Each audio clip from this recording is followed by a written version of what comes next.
Manuel Valls, bonjour. Bonjour Jean-Jacques Bourdin. Merci d'être avec nous ce matin. Hier après-midi est arrivée l'information, c'est le New York Times qui a donné le premier cette information. Joe Biden autorise l'Ukraine à utiliser des missiles américains pour protéger l'armée ukrainienne installée sur le territoire russe autour de Koursk. En fait, autorise l'armée ukrainienne à utiliser des missiles américains pour frapper en Russie. Qu'est-ce que ça change, Manuel Valls ? Enfin, une décision qui arrive, de mon point de vue, bien tard. L'administration Biden, ces derniers mois, même s'ils ont soutenu l'Ukraine financièrement, militairement, a perdu beaucoup de temps, et nous perdons beaucoup de temps au nom de la crainte de l'escalade face à la Russie. Est-ce qu'on doit craindre une escalade ? Mais elle est en cours depuis. Après cette décision, elle est en cours depuis très longtemps. On ne gère pas une guerre, on la livre. Or, l'Iran ou la Corée du Nord fournissent des munitions, et maintenant, pour ce qui concerne la Corée du Nord, 10 000 soldats à la Russie. Donc vous avez déjà, d'une certaine manière, une internationalisation du conflit. Donc il faut aider les Ukrainiens, non pas à gagner la guerre, mais en tout cas rétablir un rapport de force, et notamment dans cette région que les Ukrainiens ont envahi, en Russie, la région de Koursk. La France a fourni à l'Ukraine des missiles qui pourraient frapper le territoire russe. Ce sont les missiles Scalp. Est-ce que l'Ukraine devrait utiliser ces missiles Scalp français pour aller frapper le territoire russe ? J'ai l'impression que la décision américaine peut et va débloquer toute une série de préventions, de blocages qui existaient quant à l'utilisation de missiles de longue portée. Vous êtes favorable à ce que l'Ukraine utilise ces missiles français ? Mais bien évidemment, à partir du moment où on fournit ces missiles, face non seulement à l'aide des pays, l'Iran et la Corée du Nord, l'aide à la Russie, mais face à l'offensive en cours de la Russie. Ce week-end dernier, les Russes ont cherché, et réussi en partie, à détruire tout le réseau d'énergie.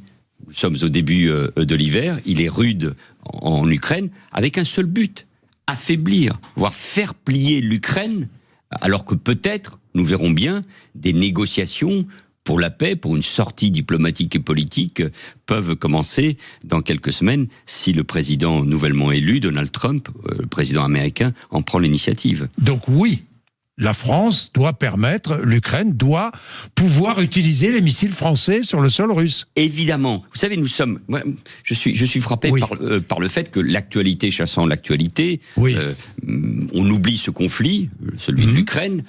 La guerre a lieu sur le sol européen à 2000 km de chez nous. Nous en avons beaucoup parlé au cours de ces dernières années, et cela a eu une conséquence majeure. Les pays européens, et notamment la France, sont en train de réarmer. Notre loi de programmation militaire sur la période 2024-2030 va représenter 400 milliards, c'est-à-dire plus 35% par rapport à la loi de programmation militaire précédente. Blindés, munitions, missiles, nous nous préparons d'une manière ou d'une autre à la guerre. Gagner la guerre avant la guerre, et je fais que citer le chef d'état-major de nos armées, le général Thierry Burkhardt, qui exprimait ainsi une vision stratégique. Nous sommes dans un monde qui a changé, donc il faut s'y préparer. Et dans cette préparation, nous ne pouvons pas nous permettre, d'un point de vue stratégique, militaire, démocratique et européen, que l'Ukraine cède, que l'Ukraine perde, que cette nation qui aspire à entrer dans l'Union européenne soit détruite par la Russie de Poutine. Olaf Scholz a appelé Vladimir Poutine vendredi. Il était important de dire à Poutine que le soutien de l'Allemagne et de l'Europe à l'Ukraine ne faiblirait pas. C'est ce qu'explique aujourd'hui Olaf Scholz. D'autres disent, et notamment Volodymyr Zelensky, qui n'était pas très satisfait de ce coup de fil, dit que la diplomatie par téléphone est absolument inefficace et ne marche pas. Mais comment croire Vladimir Poutine quand il a menti ? Enfin, parfois il faut le lire et le croire, puisque quelques mois avant l'invasion de l'Ukraine, dans un texte très argumenté qui s'appelait Nova Russa, il avait expliqué pourquoi, au fond, l'Ukraine était fondamentalement liée par sa culture, son histoire, sa religion à la Russie. Mais il a menti en permanence au président Macron. Mais il faut parler à Vladimir Poutine, Manuel Valls. Mais on ne peut parler que si on sait ce que l'on veut. Or, il faut savoir ce que l'on veut.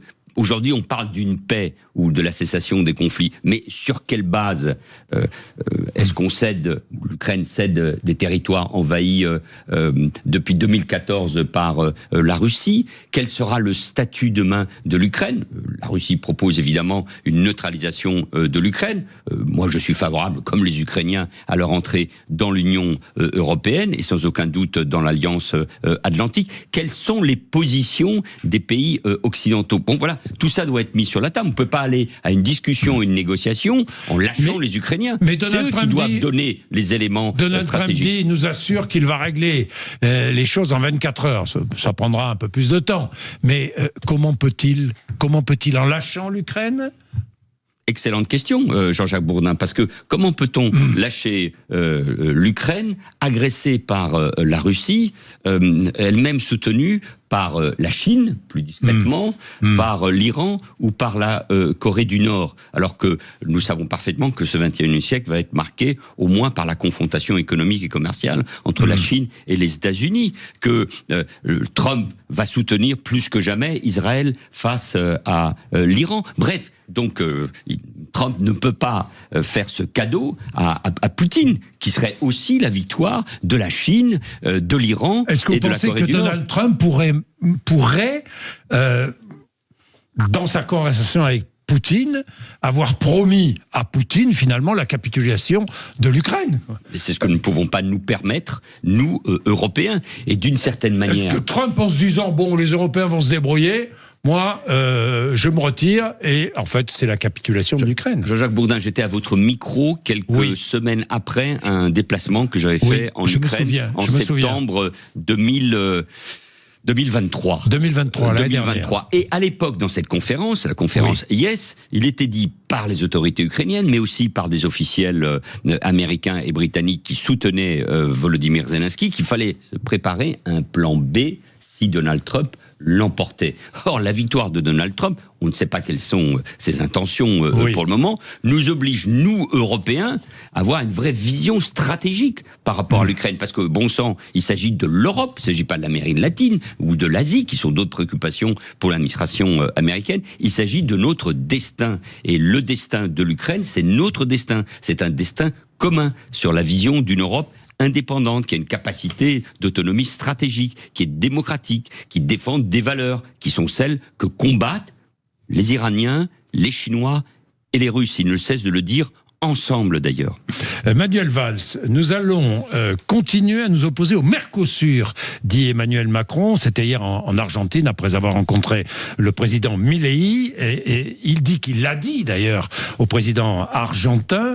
Est-ce que la France peut, toute seule, ou en créant une sorte de front commun, refuser un accord entre l'Union européenne et le Mercosur? Je crois, elle n'a pas le choix. C'est possible. Oui, moi je crois que c'est possible d'avoir d'autres alliés. Nous en avons déjà 2 ou 3. Il faut en avoir davantage, bien évidemment, dans le cadre de l'Union européenne, puisque c'est la Commission qui négocie en notre nom les traités internationaux.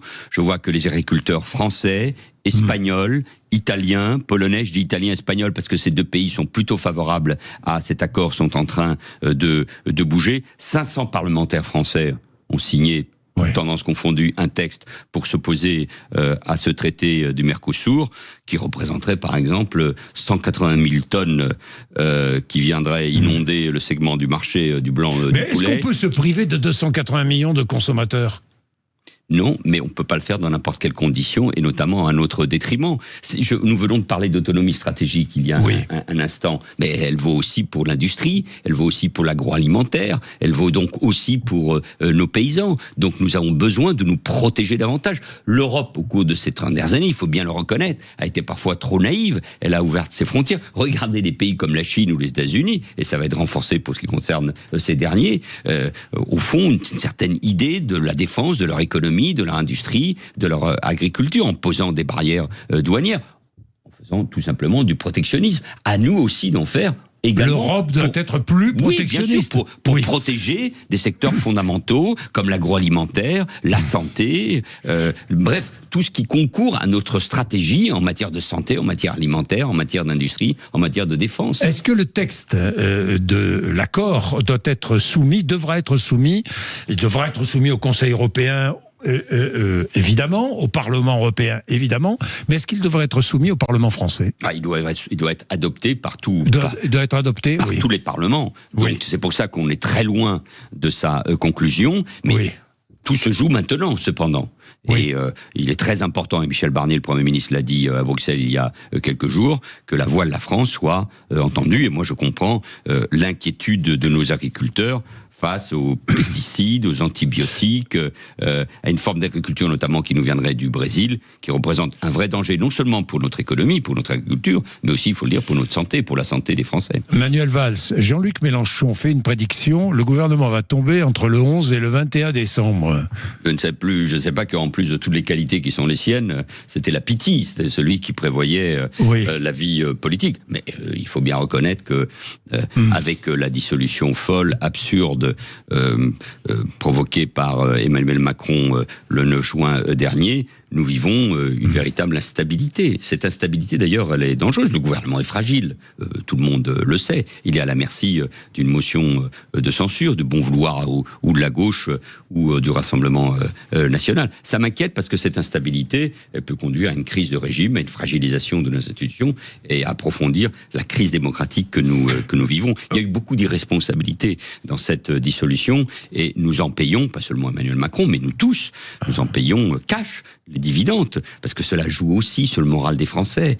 Il y a un ralentissement de notre économie, bien sûr qu'il est lié à beaucoup de facteurs, mais aussi à la période d'indécision, à quelle sauce vont être mangées les entreprises ou les particuliers. On ne sait pas très bien qu'est-ce qui va se passer dans les prochains jours avec le budget. Un budget d'ailleurs qui pèse et qui a l'air et qui peut provoquer d'ailleurs de la récession, en tout cas qui va peser sur la faible croissance qui est déjà... Mais des économies sont indispensables ? Oui, mais c'est toujours difficile de faire des économies. En plus, il faut bien reconnaître que le pauvre Michel Barnier se trouve avec un budget déjà exécuté au moins sur 9 ou 10 mois. Ces marges de manœuvre sont extrêmement faibles. Donc on va au plus simple, au rabot, comme on dit, et puis à l'augmentation des impôts. Attention, parce qu'on est en train de créer, je le répète, les conditions d'une véritable récession. Alors qu'on voit bien que nos priorités, d'ailleurs, elles sont au niveau européen.